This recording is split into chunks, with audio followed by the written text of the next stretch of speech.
जय जगन्नाथ वाक्य प्रकरणर भाग 3 आज आम पढ़ा आम आगु पढ़ी वाक्य क्या कहुए वाक्यर लक्षण गठनगत दृष्टि तुलनात्मक दृष्टि पढ़ी आम पढ़ा विराम चिन्हर प्रकरण मतलब विराम चिन्ह के जगार व्यवहार हुए से विषय आम आलोचना करवा बुझीगला। पूर्व आम ओडिया भाषा केवल पूर्णछेद व्यवहृत होता आगु खाली आम ओडिया भाषा खाली गोटे जिनस व्यवहृत होता ताहा पूर्णछेद बिंदुड़े जेनटा डट है किंतु एबे नाना प्रकार विराम चिन्ह व्यवहृत होची यथा पूर्णछेद देख पूर्णछेदर चिन्ह केमिति अच्छे पूर्णछेद है कमा नहीं सेमिकलन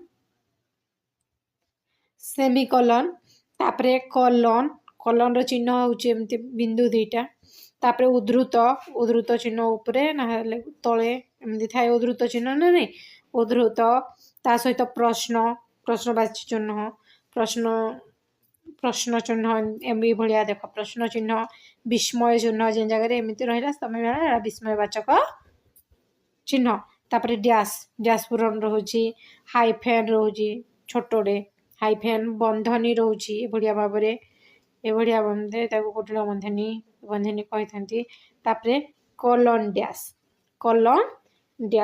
डैश रे कण रही बिंदुटा मझारे गारटे बुझेगा ये भाव में आम ओडिया भाषा व्यवहृत होउछि। मोर आशा समस्ते नोट कॉपी गुड़ाक लिखिदे था एगुड़ाक जब लिखिदेव थे पढ़ीदेव ताहले आराम से बुझीज ताहले आमे देखिबा एबे विराम चिन्हर व्यवहार आमे विराम चिन्हर संकेत गुड़िक केमिति आमे जानि पारला एबे केमिति व्यवहार होउछि से विषय रे आलोचना करिबा। प्रथमे मु पढ़ैथिली पूर्णछेद बाड़ीडे है ना जेहेतु पूर्णछेद होउछि लास्ट पूरा बाड़ीडे रहइबो केमिति व्यवहार हम देख यह जो पूर्णछेदटा यह विवृत्तिर बा वाक्यर शेष को सूचित करे गोटे वाक्यटे होछि पूरा शेष ये पूर्णछेद रहिबो पूरा शेष बुझीगला। आम जान छात्र मान अध्ययन ही तपस्या शेष होउछि है तपस्या ही छात्र मानकर अध्ययन प्रतिदिन प्रातः काल रे त्याग करवा उचित से बजार को नाना प्रकार फल आणती भितर के रही कमा रही तथा आंब फल पेटर सबटा प्रभृति सरी जाऊँ वाक्य शेष जेने वाक्य शेष हम से जगार कौन कौन पूर्णछेद व्यवहार हेब ताहले कमार व्यवहार के जगार हेब कमा के जगार व्यवहार करा जाए कमा वाक्य रे कमार व्यवहार सर्वाधिक बुझेला जेतेबेले वाक्यटा हुए सेतेबेले कमार व्यवहार अधिक होता है यह सबुठारु क्षुद्र विराम पत्रिक पूरा छोट यार प्रतीकटा छोट किंतु वाक्यर प्रत्येक जगह अधिक अंश व्यवहार हुए बोले कमा निम्नलिखित सुन यार व्यवहार करें देखा देख गोटे वाक्यटे अच्छी गढ़ाई तार से विषय आम आलोचना करवा। समपर्यायवाचक एकाधिक शब्द को अर्थात एकाधिक विशेष्य और सर्वनाम पद को विशेषण पद को असमापिका तथा समापिका क्रियापद को बा क्रिया विशेषण पद को पृथक भाव में सूचाइबा पाई यही कमा व्यवहार करा जाय थाए कौन देख अलग अलग केंद्र आम जानमा जे केंडा विशेषण केंडा सर्वनाम केंडा विशेष्य केंडा असमापिका केंडा समापिका क्रिया कहा केंडा क्रिया विशेषण पद गुड़ी को पृथक करवा लगी ये कमार व्यवहार कराला। राम श्याम और गोपाल दिल्ली गले है ना नहीं नरहरी बाबू भल बजाती गाँती अभिनय करते से उत्तम वक्ता लेखक तथा संवादक एभली भाव में ताहले कौन रहिला दारे आम दो नंबर रहिला संबोध पद परे प्रथम कौन रही प्रथम रहिला पर्याय एकाधिक शब्द को जितेबले हुए से थाए तापर 2 नंबर रहिला संबोध पद परे संबोध पद परे कौन संबोध करा जायथबा आगुरु कौन करा जाय थाए कमार व्यवहार करा जाय थाए भाई माने मो कथा टिके सुन भाई माने संबोध करागला है ता संबोध पद होली भाई माने जेहेतु भाई माने परे कौन लागिबो କମା ଲାଗିବ। ହରି ତୋତେ ପ୍ରଧାନ ଶିକ୍ଷକ ଡାକୁଛନ୍ତି, ହରି ଡାକୁଛି ନା ନାଇଁ। ତାପରେ ଉଦ୍ଧୃତି ପୂର୍ବରୁ କହିଲେ କ'ଣ? ଶିକ୍ଷକ କହିଲେ ଲାଙ୍ଗୁଳା ନରସିଂହ ଦେବ କୋଣାର୍କ ମନ୍ଦିର ତିଆରି କରିଥିଲେ। ମଧୁ କହିଲା ମୁଁ ଆଜି ଅସୁସ୍ଥ ଥିବାରୁ ସ୍କୁଲକୁ ଯିବି ନାହିଁ। ଏଭଳି ଭାବରେ ଥାଏ। ଜଟିଳ ବାକ୍ୟରେ ସମାପିକା କ୍ରିୟା ଯୁକ୍ତ ଉପବାକ୍ୟ ଥିଲେ ତାକୁ ପ୍ରଧାନ ବାକ୍ୟରୁ ପୃଥକ କରିବା ପାଇଁ କମା ବ୍ୟବହାର କରାଯାଏ। ମନେ ରଖିଥାଅ, ଯେନ ଜଟିଳ ବାକ୍ୟ ଅଛି, ଜଟିଳ ବାକ୍ୟରେ ସମାପିକା କ୍ରିୟା ଉପବାକ୍ୟ ଥିଲେ ତାକୁ ପ୍ରଧାନ ବାକ୍ୟରେ ପୃଥକ କରିବା ପାଇଁ କ'ଣ ଦରକାର? କମା ବ୍ୟବହାର ହୋଇଥାଏ। ସେ ଯେ ପରୀକ୍ଷାରେ ଭଲ କରିବ ଏ କଥା ମୁଁ ଆଗରୁ ଜାଣିଥିଲି। ବୁଝିହେଲା? ଏଭଳି ଭାବରେ ଅଛି। ତାହେଲେ 5 ନମ୍ବରରେ କ'ଣ? କୌଣସି ଯୌଗିକ ବାକ୍ୟରେ ଅନ୍ତର୍ଗତ ଖଣ୍ଡବାକ୍ୟମାନଙ୍କର କର୍ତ୍ତା ସମାନ ଥିଲେ ସେହି ଖଣ୍ଡବାକ୍ୟମାନଙ୍କ ମଧ୍ୟରେ କମା ବ୍ୟବହୃତ ହୋଇଥାଏ।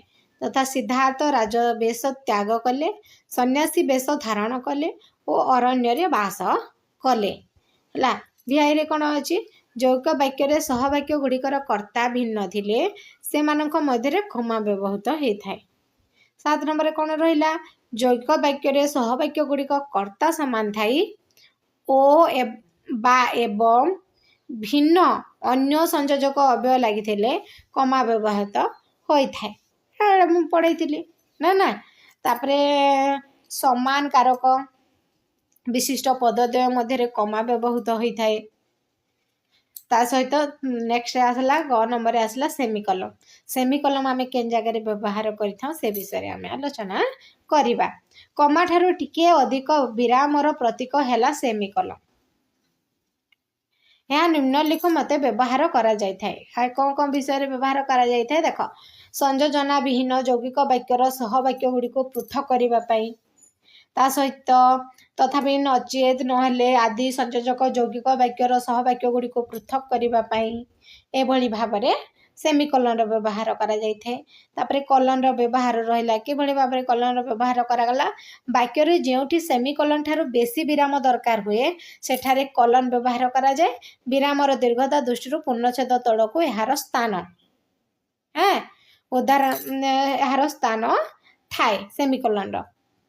ତା ସହିତ 5 ନମ୍ବରରେ ଉଦ୍ଧୃତି ଚିହ୍ନ ଉପରେ ଯେଉଁ ଥାଏ ଆମେ ଜାଣିଛୁ, ଅହିଂସା ମାର୍ଗ ହିଁ ଶ୍ରେଷ୍ଠ ମାର୍ଗ, ମୋ ଜୀବନ ପଛେ ନର୍କେ ପଡ଼ିଥାଉ ଜଗତ ଉଦ୍ଧାର ହଉ, ଉଦ୍ଧୃତି ଚିହ୍ନ ରହେ ନା ନାଇଁ? ତାହେଲେ ସେଇଗୁଡ଼ାକ କ'ଣ ରହିବ? ଦେଖ, ଭୀମ ଭୋଇଙ୍କ, ବୁଝିହେଲା? ଅନ୍ୟ କାହାର ଉକ୍ତି ବା ଲେଖାକୁ ଉଦ୍ଧାର କରାଗଲେ ତାକୁ ଏହି ଚିହ୍ନ ଭିତରେ ରଖାଯାଇଥାଏ। ତା ସହିତ ପ୍ରଶ୍ନବାଚକ ଚିହ୍ନ, ଯେଉଁ ଜାଗାରେ ପ୍ରଶ୍ନ ପଚରାଯାଏ ସେ ଜାଗାରେ କ'ଣ ପ୍ରଶ୍ନବାଚକ ଚିହ୍ନ ଆସିକି ରହିଲା। ରୁଦ୍ରସୁଧାନିଧିର ଲେଖକ କିଏ? ହେଲା ବିସ୍ମୟ ସୂଚକ ଚିହ୍ନ, ଯେନା ବିସ୍ମୟ ହେଇକି କିଛି କୁହାଗଲା ସେ ଜାଗାରେ ବିସ୍ମୟ ସୂଚକ ଚିହ୍ନ କୁହାଗଲା। କେମିତି? ମନର ଆବେଗ, ଉଚ୍ଛ୍ୱାସ, ଭାବପ୍ରବଣତା, ଘୃଣା, ଆଶ୍ଚର୍ଯ୍ୟ, ସନ୍ଦେହ ପ୍ରଭୃତି ପ୍ରକାଶ କରୁଥିବା ଖଣ୍ଡବାକ୍ୟ ଓ ବାକ୍ୟ ଶେଷରେ ଏହି ଚିହ୍ନ ବ୍ୟବହାର ହୋଇଥାଏ। ତାପରେ ବିସ୍ମୟ ସୂଚକ ଅବ୍ୟୟ ପରେ ମଧ୍ୟ ବିସ୍ମୟ ସୂଚକ ଚିହ୍ନ ବ୍ୟବହାର ହୋଇଥାଏ। ଡ୍ୟାସ୍, କେଉଁ ଜାଗାରେ ଡ୍ୟାସ୍ ଚିହ୍ନ ବ୍ୟବହାର କରାଗଲା? ପ୍ରତ୍ୟେକ ଉକ୍ତିରେ ବକ୍ତାର ନାମ ପରେ ଏହି ଚିହ୍ନ ଦିଆଯାଇ ବକ୍ତାର ଉକ୍ତିକୁ ଉଦ୍ଧାର କରାଯାଏ। ଦେଖ, ହରି, ମଧୁ, ଏମିତି ହରି କହୁଛି, କାହାକୁ କହୁଛି? ପ୍ରତ୍ୟେକ ଉକ୍ତି ହରି କହିଲା, ଗୋଟେ ଡ୍ୟାସ୍ ଚିହ୍ନଟେ ରହିଗଲା। ମଧୁ ତୁ ଆଜି ପଢ଼ା କରିଛୁ? ପ୍ରଜାଗଣ ଯେ, ଶ୍ରୀରାମ ଯେ, ଏଭଳି ଭାବରେ ବ୍ୟବହାର କରାଯାଏ। ତାପରେ ରହିଲା ହାଇଫେନ୍। ହାଇଫେନ୍ର ବ୍ୟବହାର କେମିତି ହେଲା? ହାଇଫେନ୍ ଡ୍ୟାସ୍ ଠାରୁ ଲମ୍ବାରେ ଛୋଟ, ହାଇଫେନ୍ଟା ଡ୍ୟାସ୍ ଠାରୁ ଲମ୍ବାରେ ଛୋଟ, ଡ୍ୟାସ୍ଟା ବଡ଼ଟେ କିନ୍ତୁ ହାଇଫେନ୍ଟା ଛୋଟଟେ। ହେଲା? ଏହା ଦେଖ କେନ୍ ଜାଗାରେ କୌଣସି ପଦର ଅଂଶକୁ କ'ଣ ଗୋଟିଏ ଧାଡ଼ିରୁ ଅନ୍ୟ ଧାଡ଼ିକୁ ନେବା ପାଇଁ ହାଇଫେନ୍, ଯଥା ଏମିତି ଉତ୍କଳ କମଳା ବିଳାସୀ ଦୀର୍ଘିକା ମରାଳ ମାଳିନୀ ନୀଳାମ୍ବୁ ଚିଲିକା। ଚିଲିକା ରାଧାନାଥ ରାୟର ଅଛି। ଦେଖ, ଉତ୍କଳ କମଳା ବିଳାସିନୀ ଦୀର୍ଘିକା ମରାଳ ମାଳିନୀ ନୀଳାମ୍ବୁ ଚିଲିକା। ତା ସହିତ ବନ୍ଧନୀ କେଉଁ ଜାଗାରେ ବ୍ୟବହାର କରାଗଲା? ଆମେ ଦେଖିବା। ଦେଖ, ଯେତେବେଳେ ବାକ୍ୟର ଅର୍ଥକୁ ସ୍ପଷ୍ଟତର କରିବା ପାଇଁ ଅନ୍ୟ ଏକ ଶବ୍ଦ ବା ବାକ୍ୟାଂଶକୁ ଯୋଡ଼ିବାକୁ ପଡ଼େ ଯାହାକି ଅନ୍ୟ ବାକ୍ୟ ପାଇଁ ଅପରିହାର୍ଯ୍ୟ ନୁହେଁ, ସେହିପରି ଶବ୍ଦ ବା ବାକ୍ୟାଂଶକୁ ବନ୍ଧନୀ ମଧ୍ୟରେ ରଖାଯାଏ, ଯାହାକି ଅଧିକ ଶବ୍ଦ ବା ବାକ୍ୟାଂଶକୁ ସ୍ୱତନ୍ତ୍ର ରୂପେ ଦର୍ଶାଯାଇଥାଏ। ବନ୍ଧନୀ 3 ପ୍ରକାରର। ଦେଖ, ମୁଁ କହିଥିଲି ନା ବନ୍ଧନୀ କେତେ ପ୍ରକାରର? 3 ପ୍ରକାରର ଚନ୍ଦ୍ରବନ୍ଧନୀ, କୁଟିଳ ବନ୍ଧନୀ, ବର୍ଗ ବନ୍ଧନୀ। କ'ଣ କ'ଣ? ଚନ୍ଦ୍ରବନ୍ଧନୀ, କୁଟିଳ ବନ୍ଧନୀ ଆଉ ରହିଲା ବର୍ଗ ବନ୍ଧନୀ। ବନ୍ଧନୀ କେତେ ପ୍ରକାର ମନେ ରଖିଥାଅ। ବନ୍ଧନୀ 3 ପ୍ରକାର। ଫାଷ୍ଟ ହେଲା ଚନ୍ଦ୍ରବନ୍ଧନୀ, କୁଟିଳ ବନ୍ଧନୀ, ବର୍ଗ ବନ୍ଧନୀ। ଏଭଳି ଭାବରେ ହେଲା। ତା ସହିତ ଆସିଲା କଲନ୍ ଡ୍ୟାସ୍।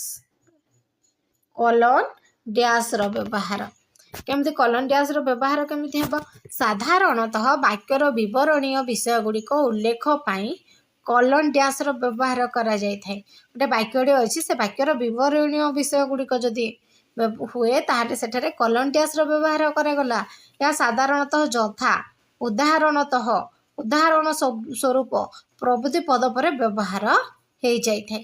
ବୁଝିଲା? କଲନ୍ ଡ୍ୟାସ୍ର ବ୍ୟବହାର ହୁଏ। ଦୀପଟି ମିଞ୍ଜି ମିଞ୍ଜି ଜଳୁଛି। ଉଦାହରଣ ଦେଖ। ଯେଉଁ ବିଶେଷଣ କ୍ରିୟାକୁ ବିଶେଷିତ କରେ ତାକୁ କ୍ରିୟା ବିଶେଷଣ ବୋଲି କୁହାଯାଏ। ହେଲା। ବିଶେଷଣ କ୍ରିୟାକୁ ବିଶେଷିତ କରେ ତାକୁ କ୍ରିୟା ବିଶେଷଣ କୁହାହେଲା। ଉଦାହରଣ ଦିଆଗଲା ଆଉ କଲନ୍ ଡ୍ୟାସ୍ ଦେଇକି ଦୀପଟିଏ ମିଞ୍ଜି ମିଞ୍ଜି ହୋଇ ଜଳୁଛି। ଏଭଳି ଭାବରେ ଥାଏ। ବୁଝିଲା? ଏଭଳି ଭାବରେ କଲନ୍ ଡ୍ୟାସ୍ ବ୍ୟବହାର ହେଲା। ଆମ ବନ୍ଧନୀ ଗୁଡ଼ିକର ବ୍ୟବହାର ଏଭଳି ମୋର ଆଶା ସମସ୍ତେ ଭିଡ଼ିଓଟି ଭଲ ଭାବରେ ବୁଝିଥିବ। ଆଉ ଲାଇକ୍ କର, ସେୟାର କର, କମେଣ୍ଟ କର, ସବସ୍କ୍ରାଇବ୍ କର। ଜୟ ଜଗନ୍ନାଥ।